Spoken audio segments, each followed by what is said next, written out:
안녕하십니까. 저는 독일 하노바에 살고 있는 조경한 사범입니다. 그래서 오늘은 여러분과 공유하고 싶은 내용 중에 하나가 합기도에서 필요한 단련 방법, 합기도 술기를 위한 단련 방법에 대해서 여러분과 한번 그것을 공유하고 싶습니다. 모든 합기도의 기술은 이 팔꿈치가 겨드랑이에서 떨어져 있을 때 이쪽으로 꺾든 저쪽으로 꺾든 이렇게 꺾든 손목을 꺾든 거의 손목 기술을 제외한 모든 합기도 기술은 이 겨드랑이에서 팔꿈치가 떨어져 있습니다. 이것이 떨어져 있을 때 모든 합기도 기술이 정말 변화할 수가 있습니다. 술기를 사용할 수가 있습니다. 그렇다면 여기를 이렇게 만들기 위한 연습 방법이 필요한 것입니다. 합기도가 그런 단련 방법에 대해서 그러면 일본식, 예를 들어 일본식의 단련 방법은 어떻게 하느냐. 일본식은 검의 나라이기 때문에, 사무라이 나라이기 때문에 이 일본식 검의 합기도의 팔꺾기를 일치를 시켰습니다. 예를 들어서 그것을 거합도식으로 풀든 근데 한국식 해동검도와는 검리가 맞지는 않습니다. 예를 들어서 일본식 표현으로 하자면 수평배기가 있습니다. 이 수평배기를 통해서 상대방을 이쪽으로 이렇게 베는 동작이 있죠. 이렇게 베는 동작이 있는데 이것을 손목 뒤집기와 일치를 시킵니다. 예를 들어서 수평배기를 한단 말입니다. 빵! 이렇게 하는 동작에서 이 동작을 상대방의 손목을 잡고 던지는 표현으로 해도 무방합니다. 그래서 예를 들어서 검력이 좋아지면 수평배기가 빵! 치는 동작이 좋아진다면 당연히 상대방의 손목 뒤집기도 굉장히 힘있게 파워풀하게 사용할 수가 있습니다. 똑같은 방법으로 여러분도 많이 하시는 이런 동작의 합기도 동작 같은 경우는 검의 올려배기와 거의 흡사합니다. 올려배기는 검을 잡았을 때 상대방의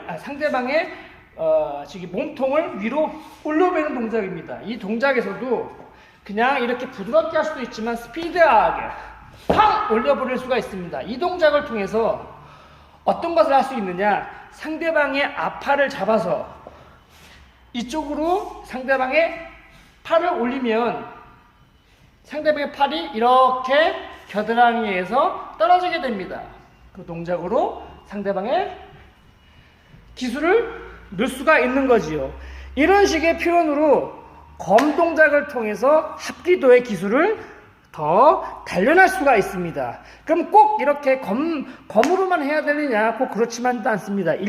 유도식으로 표현하자면 주부를 사용해서 할 수가 있습니다. 예를 들어 유도 같은 경우는 너무 알려진 기술이지만 업어치기를 주부로 사용해서 업어치기를 하듯이 똑같은 예를 들어서 팔굽대 꺾기, 이 팔굽대 꺾기를 주부를 이용해서 사용할 수가 있습니다. 주부를 뒤로 당겨서 텐션이 생기지요. 텐션이 생기면 뒤로 당겨서 팔굽대를 꺾습니다. 다시 아니면 손목을 뒤집는 이 기술을 통해 하려고 한다면 주부를 손목이라 생각하고 쭉 당깁니다. 당겨서 손목을 꺾는 식으로 주부를 당겨서 반복을 합니다.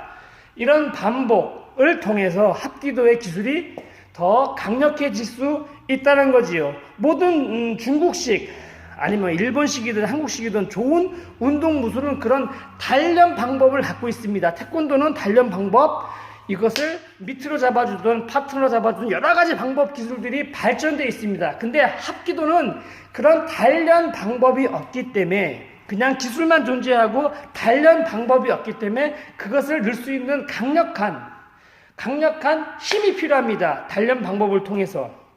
오늘 여러분과 알아본 단련 방법 중에 또 한 가지가 있습니다. 일본에 존재하기도 하고요. 지금 현재 한국에도 있지만 어떤 식의 표현이냐면은 일본 호흡식법으로 해가지고 일본 아이키도 하는 사람들이 많이 합니다. 호흡법이라고 통해서 상대의 어깨를 띄운다, 아니면 명칭인 합기도를 건다, 아니면 손을 이렇게 핀다 해서 상대의 어깨를 띄우는 기술이 있습니다.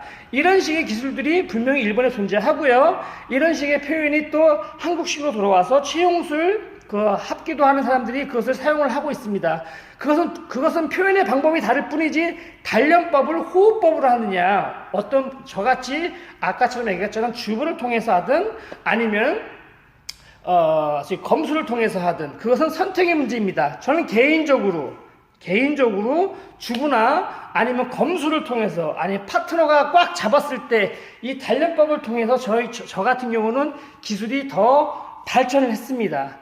그리고 오늘도 여러분과 알아본 내용은 이런 이 겨드랑이가 어떻게 팔꿈치에 떨어지는 거에 대해서 알아보았습니다. 그럼 이것을 꼭 지금 말한 식으로 일본식으로 한국식으로 해야 되느냐? 그렇지만은 않습니다. 그것을 안 풀리기 때문에 요것이 안 나오기 때문에 주먹으로 때려서 복싱으로 하든 그것을 영준권으로 풀든 그것을 태권도식으로 풀든 이런 식으로 풀면 또 합기도가 풀 수가 있습니다. 하지만 개인적으로 가장 중요한 합기도의 테마는 겨드랑이가 어떻게 여기서 이게 벌어지느냐, 이것이 가장 합기도를 잘할 수 있는 기술이라고 말씀을 드리고 싶습니다. 오늘도 좋은 하루 되시고 감사합니다.